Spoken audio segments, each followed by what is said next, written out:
Preconceito por quê? Porque a calúnia, a difamação, as fofocas e as intrigas são as armas usadas por forças escusas diferentes das nossas. E aqui o Senhor Jesus orienta nós cristãos. Ou nós nos tornamos como uma criança, caramba, tá louco. Se tornar como uma criança num ambiente desse é ser engolido. Eu tenho certeza que você deve estar pensando. Mas Jesus vai na contramão da didática e diz aqui que nós devemos nos tornar como uma criança. Ao invés do adulto ser o exemplo para as crianças, são as crianças que Jesus coloca como exemplo aos adultos. Ele inverte esse conceito. E aqui nós percebemos que Jesus, na sua conceituação, ele nos ensina que devemos, Marcos 10:13, trazer as criancinhas, sermos facilitadores. E é bom a gente ter esse norte, porque daqui, minha gente, é dessa casa que saem os debates e as discussões para aquilo que nós vamos deixar para o futuro. Sabe, Fátima, são os teus filhos e os teus netos.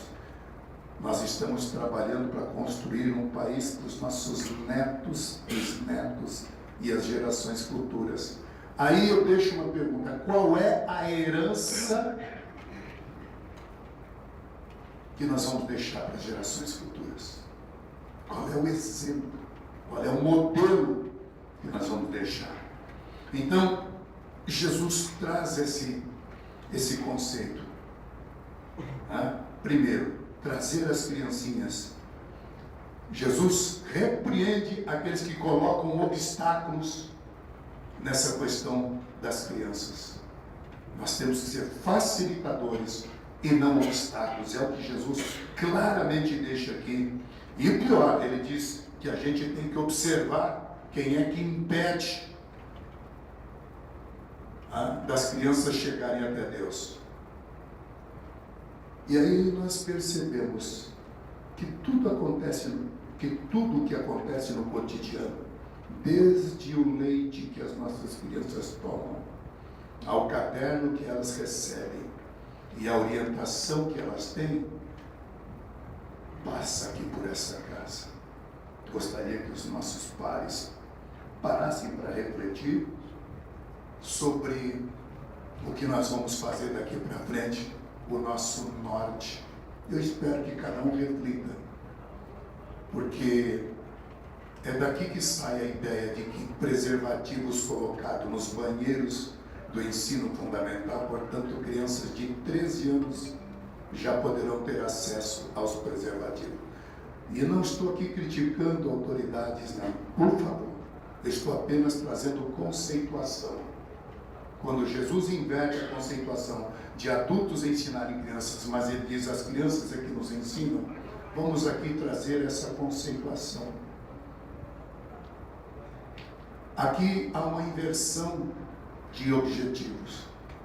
As nossas autoridades, por não terem o que o cristão tem, base bíblica, ela combate o efeito, mas não combate a causa. Quando coloca preservativo nas escolas, é porque as autoridades estão preocupadas com o número crescente de doenças DST, sexualmente transmissíveis. Então, para combater isso, elas combatem a causa, quando deveriam combater o efeito. E aqui eu digo, meus irmãos, nós temos as armas para combater a causa e não o efeito. Estão me entendendo? Aleluia! É isso que eu gostaria que os irmãos colocassem como seu norte. Eu tenho uma pessoa que eu admiro aqui, graças a Deus que ele não está aqui, porque eu posso falar dele. Eu admiro muito aquele menino do Acre, como é o nome dele? Henrique Afonso. Porque ele dedica-se às crianças lá na Amazônia. Eu percebo a paixão que ele tem e o seu norte. E eu quero deixar isso para cada um dos senhores, porque o que nós fizermos aqui vai refletir nas gerações futuras. Pode você imaginar que é uma causa perdida, não é não. Nós temos um Deus poderoso. Nós é que muitas vezes somos tímidos demais, quando deixamos uma minoria ruidosa, mais eloquente, conseguir falar mais do que nós, porque somos calados. Irmãos, você tem um poder tão grande na tua boca e nas tuas mãos, que se você amaldiçoar uma dessas pessoas, ela morre. Mas vamos falar isso aqui? Não. Vamos ter isso. Abençoando esta nação, porque nós estamos aqui, pode abençoar as gerações futuras. Tá? Então eu quero aqui deixar essa palavra que Cristo deixou. Primeiro, encorajar, porque nós não temos que combater o efeito, temos que combater a causa. E a causa é o quê? São as nossas crianças, são elas que serão... E olha, gente, a gente investir no adulto, estamos investindo na metade de uma vida, mas investir numa criança é investir a vida inteira. Tá? E aqui que a Bíblia diz, acho que é Provérbios 22, não me lembro o versículo, acho que é o verso 6. Provérbio 22 diz: ensina o menino no caminho que deve andar, e quando ele se tornar adulto, nunca se aparta. Pode ter o seu período do filho pródigo, pode ter as suas recaídas, mas se tiver primeiro o Senhor, e terceiro, ter o discernimento, o reino do céu só vai para lá quem se comportar como elas. Então, quero aqui, quando falo em encorajar, é mostrar a gravidade que Jesus deixa em... Olha, quando Jesus fala aqui no capítulo dele, censura, porque um capítulo antes, numa reunião anterior, Jesus já tinha ensinado aos discípulos que era para cuidar das crianças, e os discípulos continuaram meio, como diz aí, topeira, ignorantes, e Jesus então tem que chamar a atenção. É só você ver o capítulo 9 de Marcos, versículo, portanto, um capítulo antes do que eu li hoje, capítulo 9, verso 42. E quem fizer tropeçar um destes pequeninos crentes, melhor lhe fora que lhe pendurasse ao pescoço uma grande pedra de moinho e fosse lançado no mar. Deixo aqui essa advertência a cada um dos irmãos, para nós pararmos para investir na nossa juventude, tomar tempo. Tem um católico aqui que eu admiro ele grandemente, que é o nosso Givaldo Sivaldo Carimbão. Está fazendo um trabalho que muitos daqueles que falam não estão fazendo. É bom nós transformarmos em prática as ações, aquilo que nós falamos. Que Deus abençoe os nossos irmãos. Completo aqui, encerrando, portanto, a minha fala, o pensamento nesta manhã, né, falando sobre, vamos repetir aqui, primeiro, encorajar a levar as crianças a Cristo, conforme esse Marcos 10, 14, né?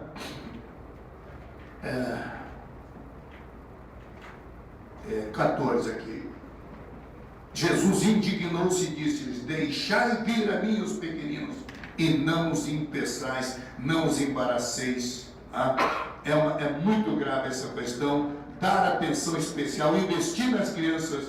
E aqui eu deixo como questão prática uma palavra aos parlamentares. Por que nós não montamos uma associação entre nós cristãos, né? E colocamos colégios? Você sabe que o Estado é laico e nós temos que entender assim. Mas já que o Estado é laico e, portanto, nas escolas públicas não pode falar de Jesus, por que nós evangélicos aqui não criamos uma escola de ensino fundamental, Paulo? Hein, irmão João Campos, irmã Benedita e demais? Por que nós não colocamos escolas com fundamentação, já que é particular, pode-se falar, e orienta lá, manda uma carta para o pai, olha, aqui terá uma base de ensino cristão, já que o Estado é laico, mas podemos colocar escolas a preços subsidiados e baratos, com ensino de qualidade, porque inclusive o Estado aprova esse tipo de comportamento nosso, e será maneira. Outra coisa que devemos pedir aos parlamentares, seja de qualquer partido, gente, vamos conversar com o Estado. O Estado, por exemplo, esse ano proibiu totalmente qualquer destinação do Ministério da Ação Social de verbo proibido. Se vocês observam, não pode dar um centavo para nenhuma instituição cristã, ou evangélica, ou católica, ou espírita. Meu Deus, quando o Estado deveria ter a igreja, e a igreja ter Estado como parceiro na recuperação de drogados, esses meninos que estão na rua virando bandidos, sabe como é que nós poderíamos ajudar? Dar terapia, não é só colocando campo de futebol nas favelas, não. É dar instrumento, porque nas igrejas temos gente aí, professores que ensinariam de graça. Não adianta dar um instrumento para o menino e ele largar ele. Se der, é que nem o drogado, não adianta descondicionar ele das drogas e largar ele, vai voltar para a droga, porque não é um problema de doença, não é um problema físico, é um problema espiritual. Coloca instrumento na mão dos meninos para tocar em bandas de igreja, a parceria, não precisa dar um instrumento da igreja, faz um comodato, prefeituras, estado, mas infelizmente nós vemos essas dificuldades. Então fica aqui a nossa palavra, a nós irmãos, para nós termos um norte, porque outra coisa que eu quero deixar aqui para os irmãos, tem irmãos aí que estão dizendo, não, eu não tenho grau de cabedal suficiente para enfrentar essas feras, não precisa, irmão. Só o fato de você estar aqui foi porque um grupo de homens e mulheres que pensam como você, que gostariam de falar com você, colocaram você aqui. Só o fato de você estar aqui já é um bloqueio para as forças do mal. Mas é claro, temos que avançar, porque a maior ignorância. Amém. Glória a Deus. Amém. Palavra abençoada desta manhã do nosso Glória a pastor Deus. deputado Takayama. Continuamos então, queremos chamar agora o nosso capelão, deputado João Campos, para que ele venha fazer também a apresentação e dar os avisos. Já estamos chegando ao final.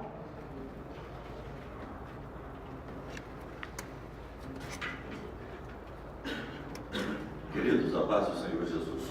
Amém. Quero louvar a Deus pela vida da deputada Fátima, pela sua contribuição aqui nessa manhã, deputada Takayama, a presença de todos vocês. Hoje é dia dos Namorado. Ah, é? Dia do meu aniversário. É seu aniversário também, pastor? Parabéns, viu? Parabéns. Gente, ó, quem tem namorada, aproveite. Hoje é dia dos namorados. Marque o almoço, reserve aí o restaurante, tem janta, né? Vamos festar. Queridos, bem-vindo ao nosso irmão Vitor, advogado, que pleiteia uma vaga no Tribunal de Justiça do Rio de Janeiro, para desembargador. Que Deus te abençoe. Esteve ontem com o nosso presidente Paulo Freire, nossa reunião, e tem o apoio da Frente Parlamentar Evangélica. Mas que, acima de tudo, que a bênção de Deus seja com você, para que isso efetivamente aconteça. Não é? Obrigado, nosso irmão, servidor aqui da casa, que louvou a Deus essa manhã. Eu gostaria de consultar o deputado bispo Vitor Paulo, se ele poderia ministrar para a gente na próxima quarta. Amém. Muito obrigado. Muito obrigado. O deputado bispo Vitor Paulo estará ministrando aqui na próxima quarta-feira, às 8h30 da manhã. Eu queria convidar a deputada Lídia Sá para ser nossa dirigente na próxima quarta. Pode ser? Aleluia. É só bênção, deputado. Maravilha. Queridos, deputado Paulo Freire, faz favor aqui. Vossa Excelência, que é o nosso chefe de guarda. Eu sei que o senhor tem uma comunicação aqui acerca do Senado, não é?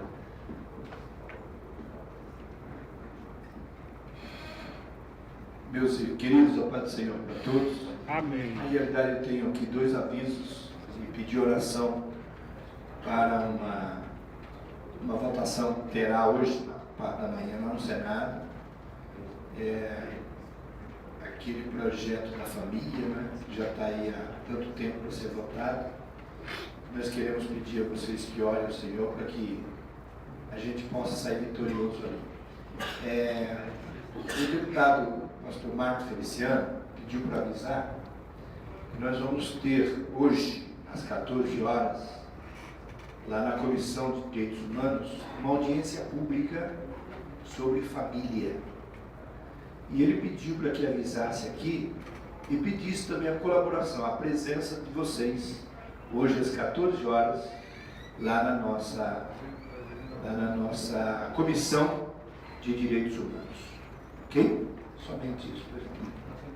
Presidida pelo pastor Campos. Eu não entendi, desculpa. Ele vai estar presidido. É o pastor Costa Ferreira vai estar presidindo essa audiência pública hoje, não é? É sobre família, pastor, é isso? Sobre família, não é? É isso mesmo.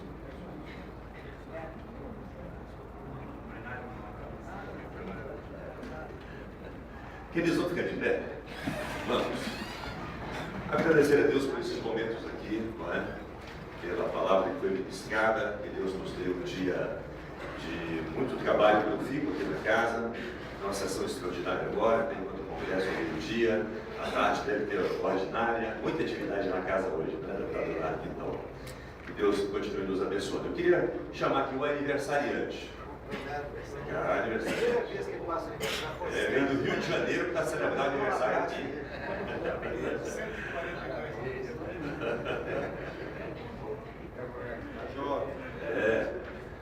Pastor, paz do senhor. Como é que é o nome do senhor mesmo? Kleber. Kleber. Pastor Kleber. O nome completo que está lá no livro da Barbosa Marques. O senhor é pastor da igreja do Rio de Janeiro. Assembleia de Deus, Ministério da Região dos Lagos, lá em Cabo Frio, Rio de Janeiro.